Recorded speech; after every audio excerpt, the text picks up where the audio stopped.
Very briefly, in terms of Berkshire, in the first quarter, operating earnings were, and there's much more about this in the 10Q, and it's really not worth spending any real time on, but the operating earnings for the first quarter have no meaning whatsoever in terms of forecasting what's going to happen the next year.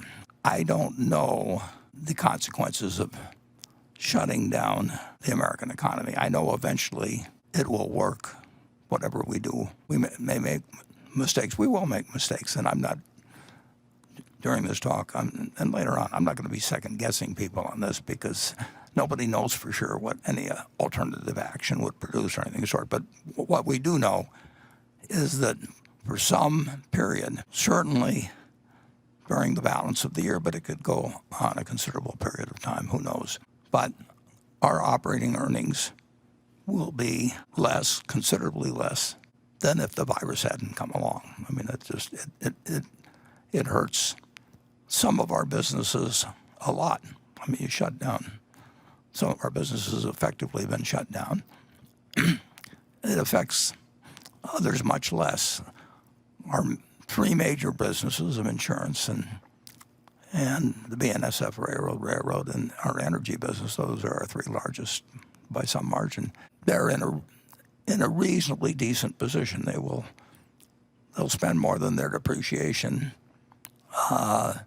So some of the earnings will go, along with depreciation, will go toward increasing fixed assets. But basically, these businesses will produce cash even though their earnings decline somewhat. And if we'll go to part two, at Berkshire, we keep ourselves in an extraordinarily strong position. We'll always do that. That's fundamental. We insure people. We're a specialist to some extent and a leader. It's not our main business, but we sell structured settlements. That means somebody gets in a terrible accident, usually an auto accident, and they're going to require care for 10, 30, 50 years. And their family or their lawyer is wise enough, in our view, to, rather than take some big cash settlement, to essentially arrange to have money paid over the lifetime of the individual to take care of their medical bills or whatever it may be. We've got many, many, many people that, in effect, have staked their well-being on the promises of Berkshire to take care of them for, like I say, 50 years or longer into the future. And, now, I would never take real chances with money of other people's money under any circumstances. Both Charlie and I come from a background where we ran partnerships.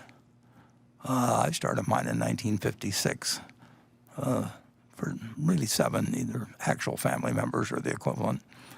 And Charlie did the same thing 6 years later. And we neither one of us, I think, I know I didn't, I'm virtually certain the same is true of Charlie, neither one of us ever had a single institution investment with us. I mean, every single bit of money we managed for other people was from individuals, people with faces attached to them, or entities, or money with faces attached to them. And so we've always felt that our job is basically that of a trustee, and hopefully a reasonably smart trustee in terms of what we were trying to accomplish. But the trustee aspect has been very important. And it's true for the people with the structured settlements. It's true for up and down the line, but it's true for the owners very much too. So we always operate from a position of strength. I show our cash and treasury bill position on March 31st. And you might look at that and say, well, you've got 125 billion or so in cash and treasury bills, and you've got, at least at that point, we had about 180 billion or so in equities, and you can say, well, that's a huge position to have in treasury bills versus just 180 billion in equities. But we really have far more than that in equities because we own a lot of businesses. We own 100% of the stock of a great many businesses, which to us are very similar to the marketable stocks we own. We just don't own them all. They don't have a quote on them. But we have hundreds of billions of wholly owned businesses. So our 124 billion is not some 40% or so cash positions. It's far less than that, and we will always keep plenty of cash on hand. And for any circumstances, if a 9/11 comes along, if the stock market is closed as it was in World War I, it's not going to be. But I didn't think we were going to be having a pandemic when I watched that Creighton-Villanova game in January either. So we want to be in a position at Berkshire where, you remember Blanche DuBois and in A Streetcar Named Desire. That goes back before many of you, but she said she didn't want to. In Blanche's case, she said that she depended on the kindness of strangers, and we don't want to be dependent on the kindness of friends even, because there are times when money almost stops. And we had one of those, interestingly enough. We had it, of course, in 2008 and 9, but right around the day or two leading up to March 23rd, we came very close, but fortunately we had a Federal Reserve that knew what to do. But money was, investment-grade companies were essentially going to be frozen out of the market. CFOs all over the country have been taught to sort of maximize returns on equity capital, so they financed themselves to some extent through commercial paper because that was very cheap and it was backed up by bank lines and all of that. And they let the debt creep up quite a bit at many companies. And then, of course, they had the hell scared out of them by what was happening in markets, particularly the equity markets. And so they rushed to draw down lines of credit, and that surprised the people who had extended those lines of credit. They got very nervous. And the capacity of Wall Street to absorb a rush to liquidity that was taking place in mid-March was strained to the limit, to the point where the Federal Reserve,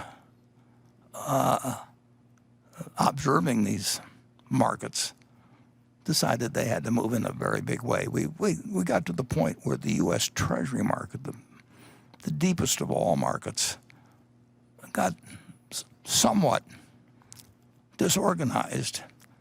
And when that happens, believe me, every bank and CFO in the country knows it, and they react with fear, and fear is the most contagious disease you can imagine. It makes the virus look like a piker.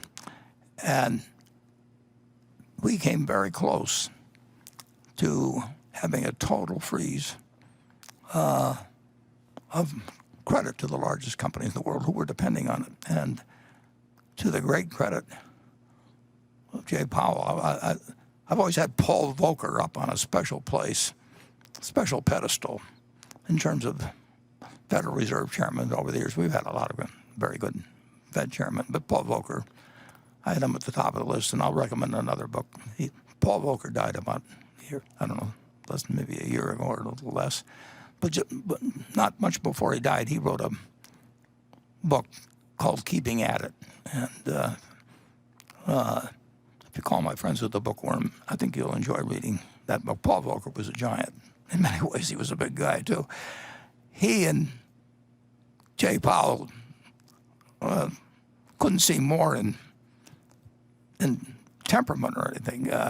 But Jay Powell, in my view, and the Fed board belong up there on that pedestal with him because they acted in the middle of March, probably somewhat instructed by what they'd seen in 2008 and 9. They reacted in a huge way and essentially allowed what's happened since that time to play out the way it has. March, where the market had essentially frozen, closed a little after mid-month, ended up, because the Fed took these actions on March 23rd. It ended up being the largest month for corporate debt issuance, I believe, in history.